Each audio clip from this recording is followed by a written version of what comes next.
সাম্প্রতিক সময়ে মধ্যপ্রাচ্যের সংঘাতপূর্ণ অঞ্চল গাজায় এক নতুন এবং অপ্রত্যাশিত দৃশ্য দেখা গেছে।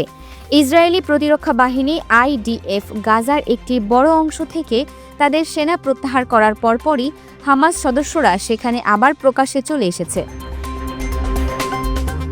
এই ঘটনাটি কেবল একটি সাধারণ সামরিক প্রত্যাহারের ইঙ্গিত নয়, বরং এটি ইসরায়েলের সামরিক কৌশলের কার্যকারিতা এবং গাজায় হামাসের রাজনৈতিক নিয়ন্ত্রণ নিয়ে এক গভীর প্রশ্ন তৈরি করেছে। সেনা প্রত্যাহারের পর হামাসের প্রত্যাবর্তন। গাজা সিটির পশ্চিমে জেতুন এবং সাবরা এলাকা থেকে ইসরায়েলি সেনারা সরে যাওয়ার পরপরই হামাসের সশস্ত্র সদস্যরা অস্ত্র হাতে প্রকাশ্যে টহল দিচ্ছেন। তারা শুধু টহলই দিচ্ছেন না, বরং রাস্তার মোড়ে মোড়ে চেকপোস্ট বসিয়ে জনগণের সাথে কথা বলছেন এবং আইনশৃঙ্খলা বজায় রাখার চেষ্টা করছেন।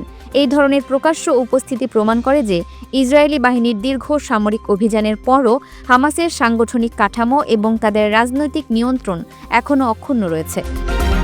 হামাস সদস্যরা এ সময়ে স্থানীয় বাসিন্দাদের কাছে ত্রাণ বিতরণ ও নিরাপত্তা নিশ্চিতের মতো কাজ করছেন বলে জানা গেছে। ইসরায়েলি প্রধানমন্ত্রী বেনিয়ামিন নেতানিয়াহু এবং তার সামরিক কমান্ড বারবার দাবি করেছে যে তাদের সামরিক অভিযানের প্রধান লক্ষ্য হল গাজা থেকে হামাসকে সম্পূর্ণভাবে নির্মূল করা। কিন্তু IDF সরে যাওয়ার পরপরই হামাসের এই প্রকাশ্য প্রত্যাবর্তন প্রমাণ করে যে এই সামরিক উদ্দেশ্য সম্পূর্ণভাবে সফল হয়নি।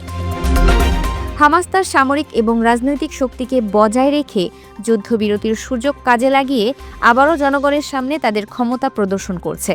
এটি ইসরায়েলের জন্য এক বড় ধরনের কৌশলগত ব্যর্থতা, কারণ তারা বিপুল সংখ্যক প্রাণহানি এবং ক্ষয়ক্ষতির বিনিময়েও গাজায় স্থায়ী সামরিক বা রাজনৈতিক নিয়ন্ত্রণ প্রতিষ্ঠা করতে পারেনি। হামাসের এই প্রকাশ্যে ফিরে আসা গাজার ভবিষ্যৎ রাজনৈতিক নিয়ন্ত্রণ নিয়েও প্রশ্ন তৈরি করেছে। ইসরায়েল চাইছে গাজায় হামাস মুক্ত একটি প্রশাসন প্রতিষ্ঠা করতে, কিন্তু হামাসের এই উপস্থিতি স্থানীয় জনগণের মধ্যে তাদের রাজনৈতিক অবস্থানকে আরও শক্তিশালী করবে। এটি প্রমাণ করে যে সামরিক শক্তি দিয়ে একটি রাজনৈতিক মতাদর্শকে সম্পূর্ণভাবে মুছে ফেলা সম্ভব নয়। হামাস স্থানীয় জনগোষ্ঠীর মধ্যে তাদের সামাজিক কাজ এবং প্রতিরোধের চেতনার মাধ্যমে জনপ্রিয়তা ধরে রেখেছে। ফলে গাজার পুনর্গঠন এবং সেখানে একটি নতুন প্রশাসনিক কাঠামো তৈরি করা ইসরায়েলের জন্য আরও কঠিন হবে। এই ঘটনাটি আন্তর্জাতিক মহলেও তীব্র প্রতিক্রিয়ার জন্ম দিয়েছে।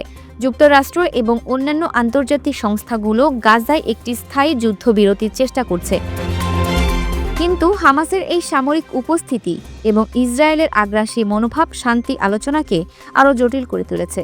হামাস এখন আলোচনার টেবিলে আরও শক্তিশালী অবস্থানে থাকবে, কারণ তারা প্রমাণ করেছে যে ইসরায়েলের সামরিক শক্তি তাদের সম্পূর্ণভাবে নির্মূল করতে পারেনি।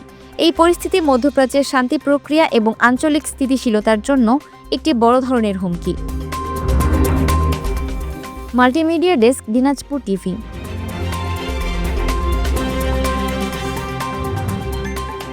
দিনাজপুর টিভি মানুষের জীবনের কথা বলে।